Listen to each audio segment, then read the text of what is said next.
दिल्ली का 26 अलीपुर रोड, जहां है अंबेडकर स्मारक। इसे हम बाबा साहब भीमराव अंबेडकर, संविधान के निर्माता और समाज के पिछड़े तबकों के मसीहा के अंतिम आवास के रूप में भी जानते हैं। सन 1956 में यहीं उन्होंने अंतिम सांसें ली। ये उन जगहों में से है जहां बाबा साहब की यादें गहरे रूप से आपको खींचती है। अगले 14 अप्रैल को बाबा साहब भीमराव अंबेडकर उनका जन्म दिवस है और आज भी हम अंबेडकर उनको एक संविधान निर्माता के तौर पे जानते हैं, दलितों के मसीहा के तौर पे जानते हैं। लेकिन आज वो कितने प्रासंगिक हैं, खासकर इस दौर में जब आर्थिक उदारीकरण का दौर चल रहा है। ऐसे में जब निजी क्षेत्र आर्थिक तौर पर लगातार हावी होता जा रहा है, किस तरह के आज ऐसे मुद्दे हैं जो आज भी हमें उन्हें याद करने को मजबूर करते हैं। इन तमाम मुद्दों पर बातचीत करने के लिए हमारे साथ हैं प्रोफेसर विवेक कुमार जी, जो जेएनयू में जो अंबेडकर चेयर है उनके प्रोफेसर इंचार्ज हैं और लगातार इस मुद्दे पर लिखते रहे हैं, बाबा साहब पे शोध करते रहे। इस बात से अगर शुरू करूं कि संविधान सभा के भाषण में उन्होंने कहा था कि संविधान कितना भी अच्छा हो, अगर उसको लागू करने वाले लोग अगर अच्छे नहीं हैं तो उसका परिणाम अच्छा नहीं होगा। आज इतने सालों के बाद हम कैसे उनको याद कर सकते हैं इस संदर्भ में? देखिए, सबसे बड़ी बात यह है कि बाबा साहब अंबेडकर को बड़ा संकुचित दृष्टि से अभी तक देखा गया। उनको लोगों ने कहा कि वो दलित लीडर हैं, कुछ लोगों ने कहा कि नहीं वो संविधान निर्माता भी हैं। लेकिन अगर उनके व्यक्तित्व कृतित्व को पूरी तरह से खंगाला जाए और जो कुछ उन्होंने लिखा, जिस बात के लिए वो लड़ते रहे, जिस प्रकार का आंदोलन चलाया, जिस प्रकार का उन्होंने संवैधानिक योगदान दिया और उसके बाद राजनीतिक दल बनाया और उसके बाद एक धार्मिक दर्शन भी उन्होंने दिया, इस आधार पर अगर हम कहेंगे तो बाबा साहब अंबेडकर केवल दलितों के लीडर नहीं और केवल संविधान निर्माता नहीं, वो राष्ट्र निर्माता हैं। और जब आप कह रहे हैं कि हम भूमंडलीकरण के इस दौर में हैं, सूचना क्रांति के इस दौर में हैं, तो कहीं ना कहीं बाबा साहब एक विश्व विभूति के रूप में दिखाई पड़ रहे हैं। क्योंकि आप देखेंगे कि उनकी जो मूर्ति है, बस्ट है, वो कोलंबिया विश्वविद्यालय में लग गई और कैलगरी यूनिवर्सिटी के अंदर उन पर व्याख्यान माला है, सैन फ्रेजर यूनिवर्सिटी वैंकूवर में उनकी मूर्ति लग गई, लंदन स्कूल ऑफ इकोनॉमिक्स में मूर्ति लग गई, मैनचेस्टर मेट्रोपॉलिटन यूनिवर्सिटी में उन पर व्याख्यान माला चल रही है। तो विश्व के पटल पर उन पर शोध हो रहा है। तो इसलिए आज वो एक तरह से विश्व विभूति के रूप में जाने जा रहे हैं हर तरफ। और इसलिए मुझे लगता है कि उनकी प्रासंगिकता राष्ट्र निर्माण और विश्व को एक शांति का संदेश देना जो कि बौद्ध धर्म से आता है, वो ज्यादा बढ़ गई है। जी, एक बात और भी देखिए कि जो आज चर्चा होती है, खासकर जब दलितों के संदर्भ में चर्चा होती है तो बात तुरंत से आरक्षण की आती है और एक बात ये भी लगती है कि आरक्षण को लागू हुए इतने साल हो गए। कैसे आप देखते हैं आज जब निजी क्षेत्र बढ़ रहा है, सरकारी क्षेत्र सिकुड़ रहा है, तो कितनी उसकी उपयोगिता रह जाती है और इस बहस को कहां देखते हैं आप? देखिए, सबसे बड़ी बात है कि बाबा साहब अंबेडकर ने मतलब दलितों के, पिछड़ों के और मूल निवासियों के जो मसाइल थे उनको लेकर के ये जरूर कहा था कि हमें राजनैतिक स्तर पर आरक्षण मिलना चाहिए, हमको शैक्षणिक स्तर पर आरक्षण मिलना चाहिए, हमको नौकरियों में आरक्षण मिलना चाहिए।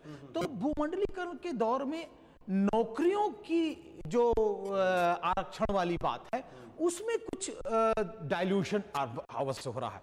लेकिन जहां तक राजनीतिक आरक्षण की बात है, जो कि भारतीय संविधान की धारा 330 और 332 के तहत आता है, और जो हमारा शैक्षणिक आरक्षण है, मुझे लगता है उसकी प्रासंगिकता अभी बनी हुई है। तो इसलिए बाबा साहब अंबेडकर ने 3 प्रकार के उत्थानों की बात की थी। आरक्षण एक है, लेकिन संवैधानिक रूप में, जैसा कि आपने शुरुआत में भी कहा कि अगर संविधान को ठीक से लागू नहीं किया जाएगा तो संविधान कितना भी अच्छा हो उसको हम ठीक से लागू नहीं कर सकते हैं। तो मुझे लगता है जो संविधान के अंदर प्रदत्त अधिकार हैं उनको अभी वास्तविकता में धरातल पर लेटर और स्पिरिट में लगाना बाकी है। जब तक वो नहीं होगा तब तक मुझे नहीं लगता है दलित समाज का और भारतीय समाज के संदर्भ में, जो कि नारियों के अधिकारों की बात हिंदू कोड बिल में की बाबा साहब ने, उसका भी अपना अलग प्रासंग है। लेकिन अब महिला विमर्श को लेकर भी एक नया रुख आया है पूरे, हम देख रहे हैं भारत में जब महिला सुरक्षा की बात हो जाती है, ऐसे में आपको लगता है कि जो महिला और विमर्श का मुद्दा है, खासकर दलित महिला विमर्श का मुद्दा है, उसमें आपको लगता है क्या नई बात है? सबसे बड़ी बात है कि भारतीय मानस के चिंतन में, सोच में महिला का एक आत्मनिर्भर स्वरूप और उसके आत्मनिर्भर अधिकार, ये पहली बार हिंदू कोड बिल में बाबा साहब उठाते हैं। जिस समय विवाह को ये कहा जाता था कि नहीं, ये तो जो है धार्मिक अनुष्ठान केवल है, बाबा साहब ने कहा कि नहीं, ये एक कॉन्ट्रैक्ट है। और बाद में हिंदू कोड बिल, हिंदू जो मैरिज एक्ट आया 1955, और उसके बाद आपने देखा डाइवोर्स एक्ट आया, उसके बाद एंटी डावरी एक्ट आया, उसके बाद प्रॉपर्टी एक्ट आया। जितने एक्ट आए, इन सब का जो तस्वुर था, इन सब की जो कल्पना थी, वो बाबा साहब अम्बेडकर ने कर दी थी। तो इसलिए हम लोगों को बड़ा शांति मिलती है कि जो बाबा साहब ने सोचा था, शनह शनह वो भारतीय संविधान के निर्माता, भारतीय राष्ट्रनीति के निर्माता, जो राजनीति के निर्माता, वो सब उसको स्वीकार करते चले गए, और इसलिए उनकी प्रासंगिकता बनी हुई है। बिल्कुल सर, बाबा साहब सोशल डेमोक्रेसी की बात करते थे, और वो पॉलिटिकल डेमोक्रेसी तो हमने इतने सालों तक हम लगातार उसमें हैं। सोशल डेमोक्रेसी का सपना कितना सच हो पाया है? और दरअसल में आज जब हम बार बार भूमंडलीकरण की बात करते हैं, जब पूंजी और कैपिटल की प्रधानता है, तो ऐसे में कहां आप देखते हैं इसे? देखिए, सबसे बड़ी बात यही है कि बाबा साहब अम्बेडकर ने 26 नवंबर 1949 को जब अपना संविधान सौंपा, तो उन्होंने कहा कि हम 26 जनवरी 1950 को बहुत ही एक विरोधाभासी स्थिति में रहेंगे कि हमारे यहाँ राजनीति में तो प्रजातंत्र होगा, जनतंत्र होगा, और हम लोग डेमोक्रेसी रखेंगे, लेकिन आर्थिक तौर पर और सामाजिक तौर पर हमें अभी अपनी जो प्रजातंत्र है उसको स्थापित करना है। और वास्तविकता में बाबा साहब सही थे, बहुत गुर्बत थी। लेकिन आज भी अगर हम देखें कि 24% लोग जो है वो गरीबी रेखा के, भारतीय अगर आंकड़े देख लें, और अगर अर्जुन सेन गुप्ता की रिपोर्ट देखें तो वो कहते हैं 70% लोग 20 रुपए पर जीते हैं प्रतिदिन पर। तो अभी हमको लगता है कि आर्थिक तौर पर ये जो प्रजातंत्र है उसको लाना बाकी है, और विशेषकर भूमंडलीकरण के दौर में तो वो सपना कहीं ना कहीं अभी बचा हुआ है बाबा साहब अम्बेडकर का। लेकिन तीसरी तरफ अगर हम सामाजिक समता और भ्रातृत्व, जिसको हम फ्रेटर्निटी कहते हैं, उसमें भी अभी हमको बहुत कुछ प्राप्त करना बाकी है। लेकिन एक बात जो कही जाती थी कि जैसे जैसे आर्थिक सवाल बड़े होंगे, जैसे जैसे शहरीकरण ज्यादा होगा, जाति की दीवारें और भेदभाव की दीवारें और कम होंगी, तब ये जो भ्रातृत्व और भाईचारे की बात है ये शायद मजबूत हो सकती है। नहीं, मुझे लगता है कि जो अर्बनाइजेशन की थियोरी है और ट्रिकल डाउन थियोरी है कि नीचे गिरेगा और टूटेंगी दीवारें, मुझे लगता है कि उसके प्रकार में अंतर जरूर आया है कि अब कोई डायरेक्ट छू करके कहेगा नहीं कि नहीं आप अनटचेबल नहीं है, लेकिन उसके प्रकार के अंदर, उसकी प्रकृति में, उसके नेचर में बदलाव जरूर आया है कि वो जो है अपने सेग्रीगेशन, अब आप दिल्ली में ही चले जाएंगे तो आपको अभी भी वाल्मीकि बस्ती मिलेगी, आपको अभी भी गीता कॉलोनी के पास जो है दलित बस्ती मिलेगी। तो उस प्रकार की जो सेग्रीगेशन है वो विराजमान है। और तीसरी तरफ जो मानव अधिकारों की अवहेलना होती है, सबसे बड़ी बात है कि हमारे जो SC/ST कमीशन के चेयरमैन भी जाते हैं तो उनको भी कहीं ना कहीं वो दर्द झेलना पड़ता है। बिहार के मुख्यमंत्री जीतन राम मांझी से जुड़े हुए कई सवाल हैं। और 2 कप सिस्टम, अगर मीनाक्षीपुरम वगैरह में चले जाएं, साउथ में चले जाएं, तो 2 कप सिस्टम आज भी विराजमान है। और इसीलिए United Nations human right commission के तहत दलितों ने जाकर अपनी आवाज उठाई। तो शायद ये जो अंतर्राष्ट्रीय स्तर पर एक मुहिम है मानव अधिकारों की, उसके तहत एक बदलाव आया है। अब दलित समाज जातिगत जो वो हैं सवाल, उनको केवल जातीय स्तर पर नहीं, मानव अधिकारों का सवाल बना करके उठा रहा है कि नहीं, ये मानव अधिकार हैं। और मानव अधिकार, क्योंकि भारतीय जो सरकार है वो ह्यूमन राइट चार्टर है, उसकी सिग्नेटरी है। तो हम एक संवैधानिक आधार पर कार्य कर रहे हैं और इसी के आधार पर भारतीय मानव अधिकार की और जितने राज्य हैं उनमें मानव अधिकारों के संस्थाओं की बाकायदा स्थापना हुई। एक जब दलितों की बात करते हैं या पिछड़ों की अगर हम पूरी बात कर ले, दलित राजनीति और पिछड़ों की राजनीति की भी चर्चा करनी पड़ेगी। आपको लगता है अब हम कहां पहुंचे हैं? देखिए, इसको दो लेवल पर समझना होगा। एक तो भारतीय संविधान ने जो राजनीतिक अधिकार प्रदत्त किए, उसके आधार पर समाज में वंचित और आखिरी पायदान पे खड़े हुए लोगों ने बाकायदा अपने राजनीतिक दल बनाए और दल बनाकर एक बड़े भारी समूह को प्रजातंत्र के अंदर जोड़ा।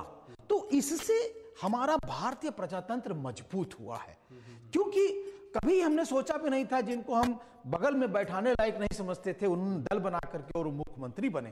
तो ये लगता है कि भारतीय प्रजातंत्र की जीत है और इससे भारतीय प्रजातंत्र बड़ा सशक्त हुआ है। लेकिन दूसरी तरफ कहीं ना कहीं जब हम आगे चल करके उनको अपने स्वप्रतिनिधित्व की बात कर रहे हैं, तो अभी स्वप्रतिनिधित्व दूर है, विशेषकर दूसरे दलों में जो उन्होंने स्वयं नहीं बनाए प्राकृतिक अस्मिता के आधार पर। दूसरे दलों में स्वप्रतिनिधित्व और वो भी इफेक्टिव, जिसे कहना चाहिए, एक प्रतिनिधित्व अभी दिया जाना बाकी है।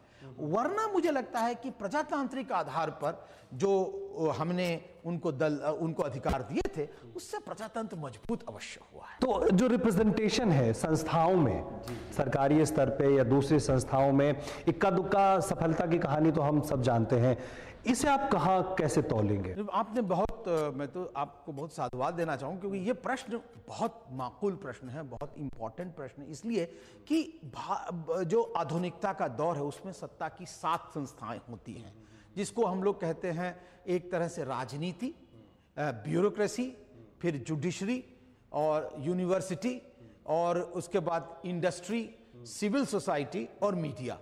अगर आप कॉम्पोजिशन के आधार पर अगर इसको देखें कि इसके अंदर जो प्रतिनिधित्व है उस आधार पर देखें, तो मुझे लगता है राजनीति को छोड़ करके और कुछ हद तक ब्यूरोक्रेसी को छोड़ करके प्रतिनिधित्व की बहुत कमी है। और विशेषकर अगर हम जनसंख्या के अनुपात में देखें तो मीडिया के में तो बिल्कुल नागण। अभी आपको एक भी ऐसा एंकर नहीं मिलेगा, एक भी एक्रेडिटेड आपको रिपोर्टर नहीं मिलेगा। और जब तक जो है न्यूज रूम के कंपोजिशन में परिवर्तन नहीं आता है, मुझे नहीं लगता है कि एक सकारात्मक दृष्टि समाज पर बन सकती है और राष्ट्र निर्माण की प्रक्रिया आगे बढ़ेगी। संविधान पे, जो संविधान निर्माता के तौर पे हम बाबा साहब अम्बेडकर को जानते हैं, कितना आपको लगता है कि जो आज 100 से ज्यादा संशोधन हुए हैं और संविधान कहा जाता है कि एक विजनरी लोग वहां पे थे, इसे बाबा साहब खुद एक शक्ति मानते थे, संविधान में संशोधन की शक्ति, कैसे इसे हम आज समझ सकते हैं? एक संविधान निर्माता के तौर पे उनकी दूरदृष्टि को कैसे हम आकलन कर सकते हैं? नहीं, मुझे लगता है कि देखिए, बाबा साहब ने स्वयं कहा था कि हमारे भारतवर्ष में अभी संविधान, कॉन्स्टिट्यूशनलिज्म की जड़ें अभी बहुत गहरी नहीं है, क्योंकि एक फ्यूडल समाज था, एक सामंतवादी समाज था, जातिवादी समाज था। तो उसमें मुझे लगता है कि जड़ें जमने में अभी देर लगी हैं। लेकिन उसके बावजूद आप अगर साउथ एशिया के बहुत सारे देशों को देखें, पाकिस्तान को, बांग्लादेश को, नेपाल को, वो लोग संविधान ही नहीं बना पाए कुछ लोग तो, और संविधान बना भी तो वो जो है बाद में कालांतर में बड़ा एकांगी हो गया, बड़ा रिजिड हो गया। लेकिन भारतीय संविधान के लचीलेपन की और भारतीय संविधान के अंदर जो इसका स्वरूप, इतना बड़ा स्वरूप है, एक तरह से एक छोटे छोटे पॉइंट को लेकर के, छोटे छोटे आर्टिकल को लेकर बाबा साहब ने बड़ी मशक्कत से उसको पिरोया, जिससे कि अगर मान लीजिए कालांतर में हमको बहुत अमूलचूल परिवर्तन करना पड़े तो उसके लिए तो चेक्स एंड बैलेंसेस हैं। लेकिन अगर फौरी तौर पर कुछ ऐसी इजाद करने की आवश्यकता पड़े जिससे जनमानस का भला होता है, तो हम कर सकते हैं। तो मुझे लगता है कि एक लचीलापन और एक कठोरपन, दोनों ही हमारे संविधान के अंदर निहित है। और इसीलिए मुझे लगता है कि संविधान में अमूलचूल परिवर्तन न होते हुए भी हम अपना कार्य कर पा रहे हैं। बाबा साहब ने अपने जीवन के आखिरी क्षणों में, आखिरी हिस्से में हमने देखा जो समाज की जो असमर्थताएं हैं उसको दूर करने या उससे अलग हटने के लिए बौद्ध धर्म की चर्चा उन्होंने की। देखिए, बाबा साहब अंबेडकर के पूरे जीवन काल को, उनके व्यक्तित्व और कर्तव्य को 5 कालखंडों के अंदर समझा जा सकता है। एक तो शुरुआती दौर था जब वो सामाजिक परिवर्तन की बात कर रहे थे, मंदिरों में जाना चाहते थे, पानी लेना चाहते थे, लेकिन उनको लगा कि नहीं, स्वीकार्यता नहीं मिल रही है, मंदिर के कपाट खुल नहीं रहे हैं। लेकिन उन्होंने बाद में कहा कि नहीं, मैं वास्तविकता में एंटर नहीं करना चाहता था, अंदर नहीं जाना चाहता, मैं जगाना चाहता था अपने लोगों को कि देखो, जहां तुम जाना चाहते हो वहां पर तुम्हारी स्वीकार्यता नहीं है। दूसरे कालखंड में उन्होंने कहा कि नहीं, केवल सामाजिक परिवर्तन नहीं, राजनीतिक दृष्टि से भी इस पर प्रहार करना पड़ेगा। और उन्होंने राजनीतिक अधिकार जीतने के लिए गोलमेज कॉन्फ्रेंस में गए और बाकायदा जीत करके उन्होंने राजनीतिक दल बनाए।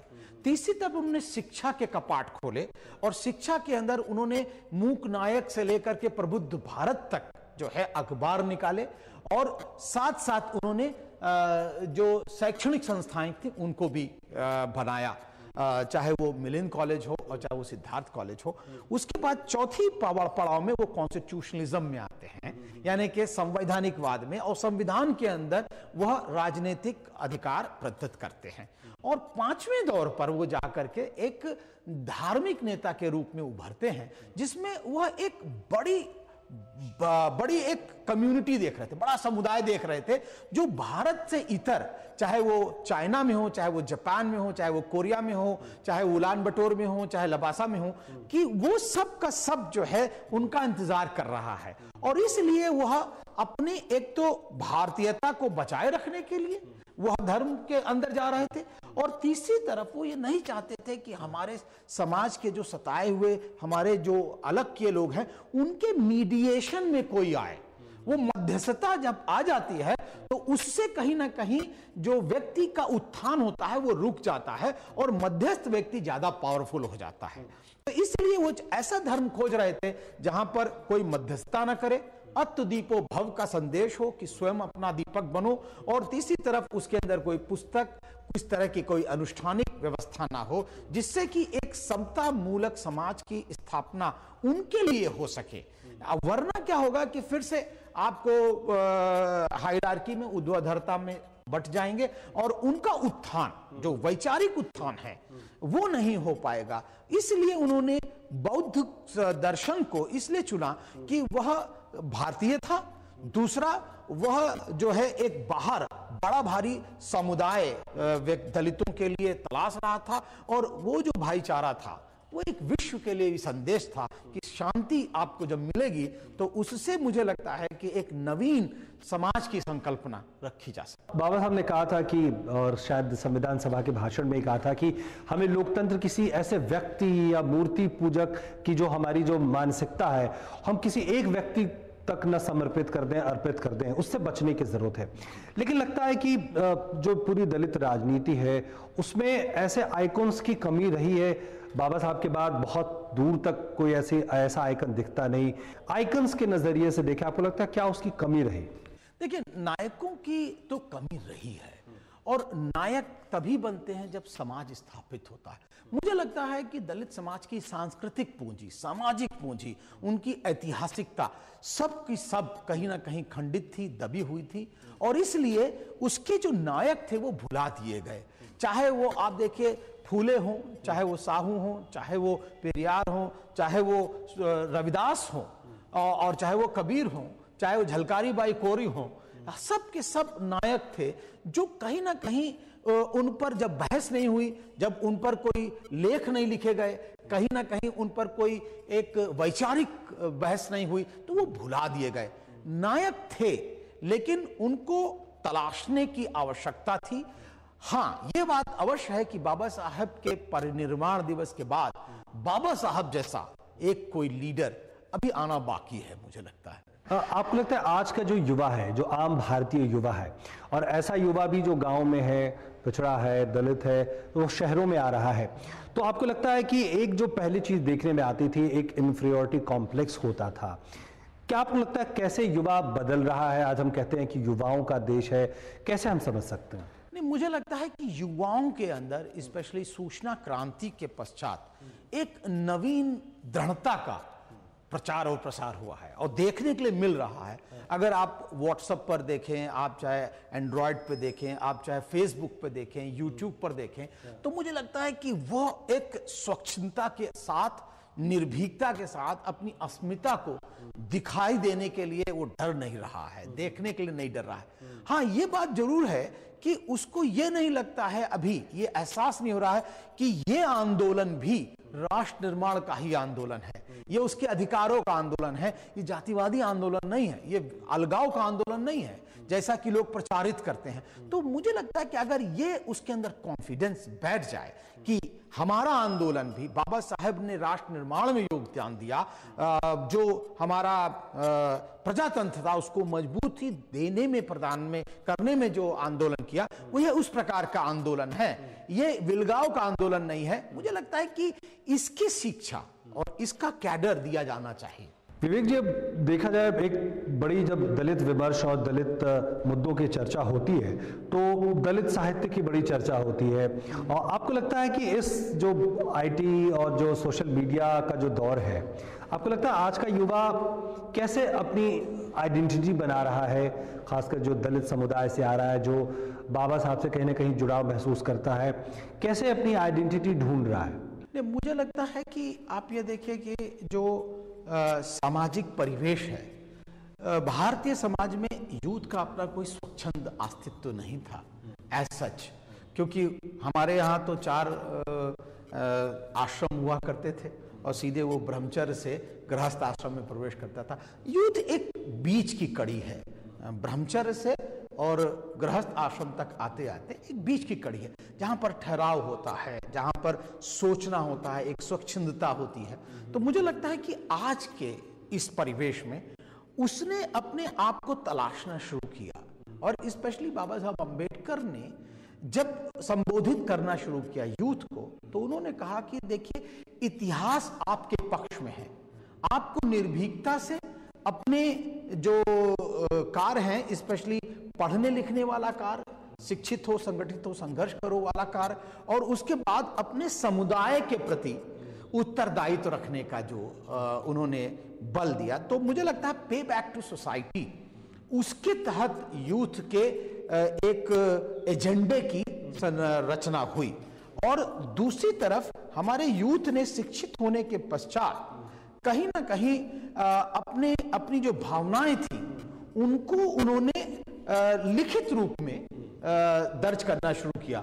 और यहीं पर देखिए, जो दलित साहित्य आंदोलन की उत्पत्ति होती है, पैदा होता है महाराष्ट्र के अंदर, उसने कहीं ना कहीं स्थापित किया कि यूथ ही थे जो लिख रहे थे, कविताएं भी लिख रहे थे, और उसके बाद उन्होंने राजनीतिक दल भी बनाया और उन्होंने आंदोलन को आगे बढ़ाया। तो मुझे लगता है कि जो 72 का आंदोलन था, जिसमें बामसेफ को भी हम रखें, वो वही यूथ थे जो कि पे बैक टू सोसाइटी को देने के लिए आगे आ रहे थे, चाहे वो दलित पैंथर्स का आंदोलन हो और चाहे बामसेफ का आंदोलन हो। ये सब के सब लोग पे बैक टू सोसाइटी की तरह अपना उत्तरदायित्व समझते हुए आप उनको देने के लिए करें। तो मुझे लगता है कि उन्होंने अपने उत्तरदायित्व को भली भांति निभाया कि बामसेफ ने तो एक राजनीतिक दल पैदा कर दिया जो कि मध्य वर्ग की तरफ से आता था, ऐसा कभी सोचा नहीं जा सकता था। और यहीं पर हम देखते हैं कि हमारे प्रजातंत्र की जीत है कि लोग ध्रुव हो सकते थे, वायलेंट हो सकते थे, बाहर जा सकते थे, लेकिन उन्होंने उसको राजनीतिक दायरे के अंदर ही सॉल्यूशन ढूंढने की कोशिश की। लेकिन आपको लगता है आज का जो पिछड़ा युवक, दलित समुदाय से आता हुआ युवक है, उस पर क्या एक दबाव है कि वो जो अपने इस तरह के आग्रह है कि जो जाति के आग्रह है कि आप उससे आइडेंटिफाई करते हैं अपने आप को और एक अलग स्पेस की मांग करते हैं, उसको वो छोड़ दे, भले ही अभी सामाजिक स्तर पे कई बदलाव होने बाकी है? नहीं, देखिए, हमें ये लगता है कि कई प्रकार के यूथ सामने आ रहे हैं। एक तो ग्रामीण यूथ है जिसको अभी एजेंडा मिलना बाकी है और वह अभी सूचना क्रांति से भी दूर है। कुछ फर्स्ट जनरेशन लर्नर जो अर्बन सेंटर में आ गए हैं, शहरी इलाकों में आ गए हैं, तो उनका अपना संघर्ष अलग तरह से दिखाई दे रहा है। और कुछ यूथ विश्वविद्यालय विधा के अंदर है जो कि पद्धति शास्त्र में, ज्ञान मीमांसा के अंदर अपनी बात को रख रहे हैं। तो अगर इन लोगों का देखें तो एजेंडा भिन्न भिन्न है। कुछ लोगों को अभी रोटी चाहिए, कुछ रोजी चाहिए, कुछ लोगों को नौकरियां चाहिए और कुछ लोगों को फॉरेन फेलोशिप चाहिए। तो ये एजेंडे का एक बदलाव हो गया है और मल्टीनेशनल कॉरपोरेशन के अंदर अपनी पहल को, मीडिया में पहल को, वो हर एक क्षेत्र में स्वच्छंदता से अपना प्रतिनिधित्व चाह रहा है। तो ये एक विरोधाभासी स्थिति भी हो सकती है, लेकिन मुझे लगता है कि ये समय का बढ़ाव भी है और ये उत्थान भी है आगे चलने का। निशानी है कि हाँ, ये यूथ चलायमान है, ये स्थिर नहीं है। कैसे आने वाले वक्त को देखते हैं? आने वाला वक्त ऐसा वक्त जहां पे तकनीक का बहुत ज़्यादा जोर है और एक तर्क दिया जाता है कि वही टिक पाएगा जिस पे काबिलियत है, या हम इस तरह से देखें कि आज जब इकोनॉमिक इंक्लूजन की बात होती है, इन तमाम मुद्दों के बीच में कैसे हम उनकी प्रासंगिकता को याद कर सकते हैं? बाबा साहब की प्रासंगिकता अब और भी बढ़ रही है, क्योंकि अभी तक उनके व्यक्तित्व और कृतित्व पर विकास नहीं डाला गया। अब उनकी किताबें आ गई हैं, लिखित रूप में आ गया है और वो जो ज्ञान है अब लोगों तक पहुंच रहा है। दूसरी तरफ लोग भी पढ़ लिख रहे हैं जो उनके ऊपर चिंतन मनन कालखंड की मतलब रियलिटी के आधार पर, अपनी कल्पशीलता के आधार पर कर रहे हैं। और यही नहीं, विश्वविद्यालय विधा में भी अब वो परिवेश पा गए हैं। करिकुलम में जिसे हम लोग वस्तु निष्ठ आकलन की बात कर रहे हैं, तो उसमें भी उनको जगह मिल गई है। विश्वविद्यालय में भी पढ़ाए जा रहे हैं, अंतर्राष्ट्रीय विश्वविद्यालयों में और अंतर्राष्ट्रीय जो वर्ल्ड सोशल फोरम है, एशियन सोशल फोरम है, इस पर भी बहस हो रही है। तो मुझे लगता है कि अब बाबा साहब लोकल से निकल करके ग्लोबल हो गए हैं और उस ग्लोबलिटी में, उस सार्वभौमिकता के अंदर मुझे लगता है उनको समझा जा रहा है। और इसलिए अब हम केवल बाबा साहब अंबेडकर को दलित लीडर नहीं, संविधान निर्माता नहीं, राष्ट्र निर्माता के रूप में देख रहे हैं और विश्व विभूति के रूप में जिन्होंने शांति का संदेश दिया, बुद्ध की वंदना के रूप में, ये भी हम देख रहे हैं। तो मुझे लगता है कि अब उनकी प्रासंगिकता और बढ़ेगी। आने वाले समय में उन पर और शोध होंगे और उनको समग्रता के रूप में हम आकलन उनका कर पाएंगे। बहुत बहुत धन्यवाद विवेक जी हमारे साथ इस अंबेडकर मेमोरियल में आने के लिए, वो जगह जहां पे बाबा साहब के अंतिम दिन गुजरे थे। बहुत बहुत धन्यवाद। बहुत बहुत धन्यवाद। तो हमारे इस खास कार्यक्रम में इतना ही। हम बात कर रहे थे विवेक कुमार जी से, जी न्यूज़ से जुड़े हुए हैं। नमस्कार।